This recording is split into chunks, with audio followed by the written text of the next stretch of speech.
Hello जी, good evening. Welcome है आपका अपने चैनल में। तो कैसे हो आप सभी? आई होप आप सभी अच्छे होंगे। तो ये मेरा कल शाम का ब्लॉग था। कल शाम ना बहुत तेज़ बारिश पड़ी थी और बच्चों की मस्ती देखो किस तरीके से खेल रहे थे। तो ये अपने बड़े पापा के साथ खेल रहे थे, मेरे भतीजे को भी देखो, दोनों को।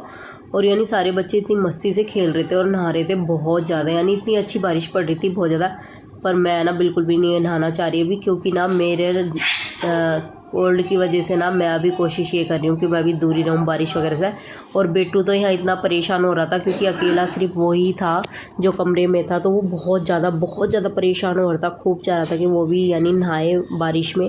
लेकिन मैंने उसे फिर भी नहीं बारिश में उसे छोड़ा, क्योंकि फिर तबीयत ख़राब हो जाती है बच्चों की ना, तो फिर दिक्कत ज़्यादा हो जाती है। उसके बाद मैं आ गई थी किचन में और मैंने बनानी थी सब्ज़ी, क्योंकि मुझे अपना फास्ट खोलना था। तो ये था कि अपना टाइम से काम हो जाएगा। और यहाँ पे ना काफ़ी टाइम हो गया था, 6:30 का टाइम हो गया था, ये देख लो।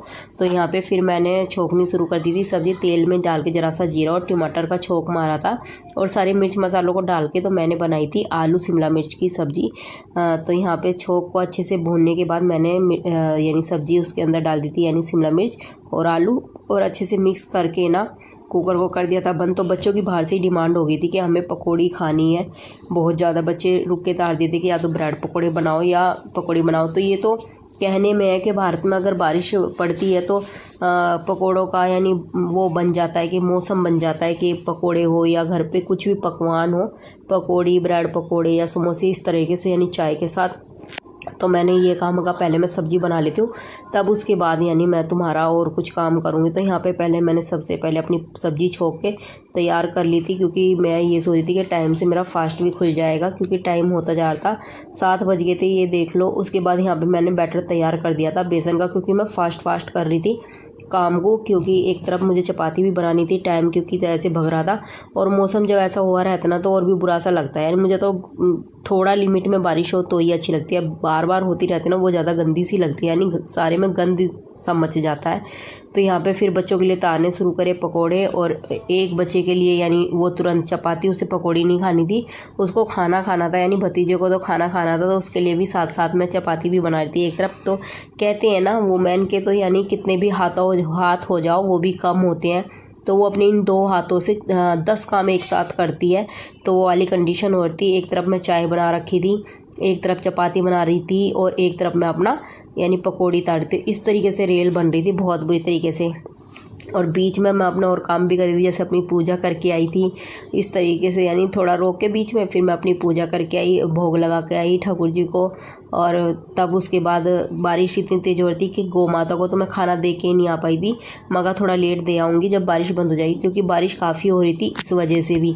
तो मैंने फिर बच्चों के लिए, बच्चे बहुत ज़्यादा कर रहे थे, क्योंकि जब बारिश में जब नहा लेते हैं तो भूख ज़्यादा लगने लग जाती है। मुझे ये मानना है कि जब नहा धो लो या भीग जाओ ना तो अब तुम्हारा ऐसा कुछ खाने का मन वाकई में ही हो जाता है। तो यहाँ पे मैं दूसरी तरफ अपना साथ साथ बच्चों को पकौड़ी दे के आने लग रही थी बीच बीच में। और फिर ये था भाई मेरा आज का ब्लॉग। तो सुबह की अपनी मॉर्निंग से स्टार्ट हो गया था। तो यहाँ पे सुबह उठ के वही अपना जो डेली का रूटीन है मेरा वो शुरू हो गया। सुबह उठ के सबसे पहले तो एक्सरसाइज करी। और आजकल क्या है, मौसम जो चेंज हो रहा है ना उसके कारण ना वैसे सुबह सुबह ठंडा सा भी रहता है। और यहाँ पे भतीजा उठ के देख रहा था कि बुआ क्या करने लगी। वो उठ गया था 4 बजे।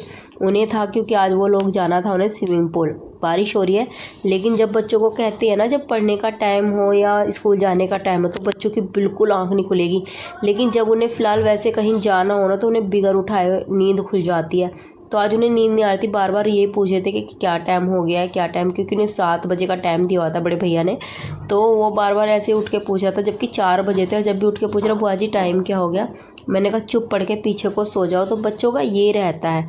और एक मेरे पास सो रहा है, उसको भी बेचैनी हो रही है, क्योंकि जैसी लाइट ऑन हुई तो उनको बस ये था कि अब हम चल दें, अभी से ही। लेकिन मुझे ये था कि बारिश पड़ रही है तो मैं मना ही कर रही थी, लेकिन फिर भी उस टाइम होते होते ना बारिश बंद हो गई थी, 8 बजे बारिश बंद हो गई थी।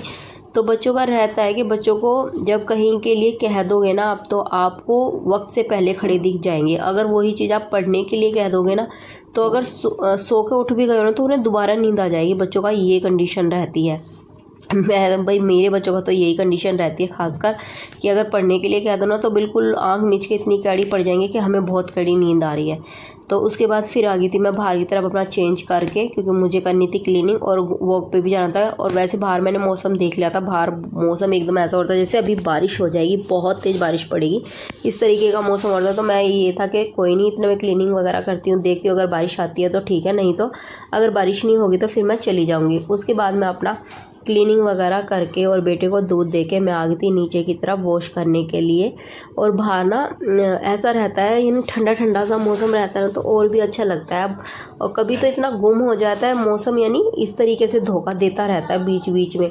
और बाहर ना आजकल ना इतना अंधेरा लगता है बहुत ज़्यादा, यानी मौसम में वैसा बादल हो रहे हैं ना, तो उसके कारण ना बहुत अंधेरा सा लगता रहता है। क्योंकि पहले तो चांद निकला रहता था सुबह के टाइम भी, और अब नींद निकलता है तो इतना ज़्यादा अंधेरा लगता है कि मैं सुबह के टाइम ज़्यादा सूट भी नहीं करना चाहती, क्योंकि बहुत फेस वगैरह नहीं दिखता है। तो फिर मेरी कोशिश ये रहती है कि मैं कम ही यानी सूट करूँ। देखो अब खुद देखो तुम कितना काला काला यानी चारों तरफ दिखाई दे रहा। तो इस वजह से मैं कोशिश ये रहती है कि जब मैं दिन सा निकल जाए तब थोड़ा सा शूट करूँ। तो यहाँ पे मैं बाहर की तरफ आ गई थी वॉक करने के लिए, और सड़क पे आज ना कोई नहीं दिख रहा था, सिर्फ मैं थी और 2 लेडीज़ और थी, और एक यानी अंकल जी थे, वो घूम रहे थे। उसके बाद भाई मैं वॉक करके आ गई थी घर पे, और टाइम हो गया था 6 शायद 15 हो गए थे। तो फिर मैं घर पे आ गई थी और मैं फूल लेके आई थी। ये थे धतूरे के फूल जो शिव जी पे चढ़ाए, और इतने खिल रहे थे आज, इतने खिल रहे थे, बहुत प्यारे। ठंडा मौसम है ना, तो उसके कारण ना फूल भी बहुत अच्छे खिल रहे। लेकिन मैं बहुत ज़्यादा पसीने में नहा गई थी, तो इस वजह से आके मैंने फिर दोबारा चेंज कर लिया था, क्योंकि गिल्ले कपड़े हो जाते हैं तो फिर अच्छा सा नहीं लगता। तो यहाँ पे पहले मैंने ना कपड़ों की तय करी, जो शाम को उतारे थे ना मैंने सारे कपड़े, तो उनकी मैंने तय बनाई, क्योंकि नहीं तो फिर पड़े पड़े ना इनमें नमी बन जाती है। लगता ही नहीं है कि कपड़े ना सूखे हुए हैं, ऐसे लगते हैं कितने गीले हो रहे हैं, और कपड़े काफ़ी हो जाते हैं, जिस कारण ना बिल्कुल भी मन नहीं होता इनकी तय वगैरह बनाने का। तो मैंने पहले ये सोचा कि काम सारा बाद में करूँगी, पहले मैं करती हूँ तय, जिससे कि फिर सारे कपड़े ये फैले हुए नहीं दिखेंगे और रूम भी थोड़ा सा सिमट जाएगा। और फिर मैं नहा ली थी। पीछे की तरफ पानी भर गया था, करा तो काफ़ी काम था। पहले मैंने पीछे की तरफ पानी भरा हुआ था बारिश का, तो मैंने पहले वो साफ़ किया है। तो उसके बाद फिर कमरे में आके बच्चे नहाने के लिए चलने की कर रहे थे, तो मैंने थोड़ा इनको समझाया कि भी बारिश हो रही है, तब जाके तो ये माने थे। और फिर मैं अपना नहा धो के यानी और फिर पूजा भी करी आई थी मैं मंदिर पे भी, और घर पे भी आके पूजा कर ली थी। तो आज बस ऐसा हो रहा था, थोड़ा जल्दी जल्दी कर रही थी मैं, क्योंकि ये रहता है जिस दिन छुट्टी होती है ना, उस दिन खासकर ये होता है कि उस दिन सबसे लेट काम होता है। लेकिन मेरी कोशिश ये थी कि मैं अपना टाइम से काम कर लूँ, लेट ना करूँ बिल्कुल भी, क्योंकि जब छुट्टी होती है फ़ायदा तो ये करना चाहते हैं हम कि एक्स्ट्रा कुछ ज़्यादा काम करें, क्योंकि छुट्टी बच्चों की होती है तो उस पर मेरे मतलब ये रहता है घर से सफाई का, या फिर कुछ और चीज़ हमारी फैली हुई है, या कुछ और काम हमारा काफ़ी टाइम से पड़ा हुआ है, तो पहले हम उसे कर लें, उसको यानी समेट लें। नहीं तो छुट्टी का देखो कोई बेनिफिट नहीं होता, और ख़ासकर तो यही होता है जिस दिन छुट्टी होती है ना, उस दिन हमारा सबसे लेट काम होता है, क्योंकि बच्चे अपनी अपनी गाते हैं, हम अपनी अपनी करते हैं। तो इस तरीके से तो मैंने इस वजह से पहले आके अपना पूजा करके मंदिर पे भी और घर पे भी मैंने लगाई पहले मशीन, क्योंकि मुझे वॉश करने थे। मैंने कल रात ही सोच रहा था कि कल सुबह मुझे एक एक कमरे के अब पर्दे वॉश कर देने हैं रक्षाबंधन से पहले। तो इस वजह से, क्योंकि मैंने अपने रूम के तो कर लिए थे, अब मैंने आज पापा जी के रूम के तारे हैं तीनों तरफ के, यानी दोनों तरफ के पर्दे।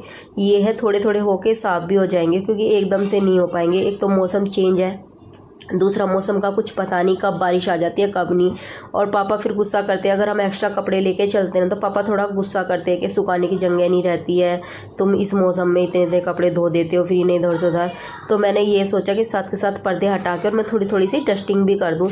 ये एक एक रूम क्लीन हो जाएगा ना, और एक एक रूम वो हो जाएगा, तो उससे ना सबसे बेनिफिट का ये रहेगा कि हमारी छुट्टी में काम भी हो जाएगा और काम का पता भी नहीं चलेगा। तो मेरी ये कोशिश थी आज, तो इस वजह से मैंने आज पापा का रूम ले लिया था, उसको खूब अच्छे से डीपली क्लीनिंग कर दिया था और पर्दे भी वॉश कर दिए थे यहाँ पे। और बाहर की तरफ आ गई थी तो मेरे कुछ कपड़े वॉश हो गए थे तो उन्हें मशीन में से निकाल दिया था और कुछ कपड़ों को मैंने धो दिया। तो बीच बीच में कुछ और भी काम कर रही थी और अपने कपड़े भी। भाई मशीन का ये बेनिफिट होता है कि इस बीच हम ना अपना ना कुछ और भी काम कर लेते हैं। हमारा अगर कोई छोटा मोटा काम होता है या घर में कुछ सामान होता है या कुछ भी चीज़ होती है तो मुझसे बीच बीच में उसे भी कर लेते हैं। उसके बाद यहाँ मैंने छोटे मोटे पहले कपड़े वॉश कर दिए थे, क्योंकि फिर पर्दे होते हैं ना, फिर बड़े कपड़े ज़्यादा और सफ़ेद कपड़े होते हैं ना तो उन्हें पहले वॉश कर देती हूँ मैं, इस वजह से। तो यहाँ पे एक तरफ मेरे कपड़े वॉश हो गए थे और चादर भी, बेडशीट भी वॉश कर दी थी मैंने। और एक तरफ मैंने अपने मशीन में पर्दे डाल दिए थे कि इधर ये धुल के तैयार हो यानी धुल जाएंगे, इतने मेरे ये कपड़े सूख जाएंगे। तो इस तरीके से अपना बीच बीच में इस तरीके से मैं काम करती। फिर अंदर की तरफ आ गई थी तो फिर करा भाई मैंने बैठ के ब्रेकफास्ट, क्योंकि मुझे लगे काफ़ी टाइम हो गया था। यहाँ पे टाइम हो गया था मुझे, शायद 8:30-9 का टाइम हो गया था। फिर मैंने ब्रेकफास्ट में कुछ नहीं, बस चाय पी थी। आप कहोगे इतने बड़े उसमें पी रही है, तो ना चाय जुकाम में ना इस टाइम इतनी अच्छी लग रही है, ऐसा मन करता है तो मैं दूध में पत्ती लगा लेती हूँ। ऐसा मन करता है पता नहीं कितनी चाय पी लो, क्योंकि सबसे ज़्यादा यानी दवाई तो इस टाइम पे ये चाय कर रही है। इसमें मैं ज़्यादा कुछ नहीं, जैसे कि लौंग, इलायची, काली मिर्च और तुम्हारी क्या होती है सौंफ, इन चीज़ों को डाल डाल के यानी चाय बना रही हूँ। तो मेरा ना जी खुश हो जा रहा है पी के। नहीं तो बाकी मुझे सब चीज़ अजीब लग रही है ना, मुझे कुछ खुशबू आती है ना, महक आ रही है किसी चीज़ में से, ना खाने का पता चल रहा है कि इसमें कैसा टेस्ट है कैसा नहीं, कुछ पता ही नहीं चल रहा मुझे बिल्कुल भी। तो इस वजह से चाय अच्छी लग रही है तो बस मैं एक टाइम ये चाय ले लेती हूँ शाम को खाना। तो फिर यहाँ पे उसके बाद मैंने हस्बैंड जी को बना के दिया खाना, क्योंकि उनका टाइम हो गया था अपना निकलने के लिए साइड पे। तो मैंने मगा पहले मैं उनको खाना दे देती हूँ। ब्रेकफास्ट उन्होंने सुबह कर लिया था, थोड़ी सी चाय पी ली थी, चाय थोड़ी हल्की फुल्की ले ली थी उन्होंने। एक तो वो सुबह के टाइम ना चाय और दूध कम लेना पसंद करते हैं, कभी का तो मैं कहती हूँ लेकिन वो कम ही पसंद करते हैं, क्योंकि नहीं तो फिर उनका ना पेट ख़राब हो जाता है, बहुत ज़्यादा परेशान हो जाते हैं। तो इस वजह से वो 9-10 बजे ही यानी अपना खाना ले लेते हैं, क्योंकि फिर ये रहता है किस टाइम घर पर आएंगे किस टाइम नहीं, तो फिर बेफिक्र हो जाते हैं हम लोग भी। तो यहाँ पर उन्हें खाना देने के बाद इतने भाई मेरे कपड़े भी सूख गए थे और टाइम हो गया था। यहाँ पर ये देख लो करते करते 11:30-12 का टाइम हो गया था और फिर कपड़े मेरे साथ साथ सूख गए थे ना। एक तो मौसम बेर काला और कभी कभी बारिश का और कभी कभी धूप, बहुत कड़ी धूप का, इस तरह से होता। पर मैंने फिर भी कपड़े तारे नहीं थे। मैंने कहा बरसेगा जब देखी जाएगी या नहीं बरसेगा, क्योंकि परेशान कर देते बीच बीच में ऐसे हो जाते, कभी तारो कभी डालो कभी तारो। तो मैंने कोशिश ये करी कि भीग तो जब भी रहे हैं, जब भी भीग रहे हैं और जब बारिश आएगी तो भीग जाएंगे। लेकिन फिर भी शुक्र से ऐसा हुआ, एक बार तो आई थी हल्की सी बारिश, उसके बाद ना बिल्कुल भी बारिश नहीं आई। तो मैंने कपड़े तारे नहीं थे और इस तरीके से मेरे कपड़े भी सूख गए आराम से। और फिर भाई मैं रूम में आके बेडशीट भी बिछा दी थी। ऐसा था कि नाइट में ना कल ही बिछाई थी मैंने बेडशीट। बेटी ने ना नाइट में जैसे दूध दिया ना उसको, तो छोटे बेटे ने ना दूध में हाथ मार दिया था और सारा ना वो बेडशीट पे गिर गया था। और जब ऐसी चीज़ हो जाती ना इस मौसम में तो वो फिर नमी में ना बदबू सी पैदा हो जाती है। तो इस वजह से मैंने रात को ही तार दी थी इस बेडशीट को कि नहीं मुझे सिर्फ वॉश करनी है। जबकि हस्बैंड जी तो कहते थे इस पर गीला कपड़ा घुमा दे, लेकिन मेरा मन नहीं मान रहा था। एक तो मैं फास्ट रहती हूँ तो बेडशीट पर कुछ भी गिर जाता है ना तो फिर मेरा बिल्कुल भी मन नहीं होता। उसके बाद यहाँ पे मैंने बच्चों को भी पढ़ाने बिठा रखा था काफ़ी टाइम से। पहले तो नीचे बैठे थे, फिर मैंने उन्हें बेड पे बिठा दिया, क्योंकि मैं कमरे में भी थोड़ा सा क्लीन चाह रही थी कि क्लीन कर दूं। एक तो जब कपड़े वॉश करते ना और अंदर भीतर करते ना, तो यानी कभी अंदर जाओ कभी बाहर आओ तो पैरों के इतने गंदे निशान बन जाते हैं इस मौसम और चिपचिपासापन हो जाता है। तो मैंने उन्हें ऊपर बिठा के पोछा लगाया।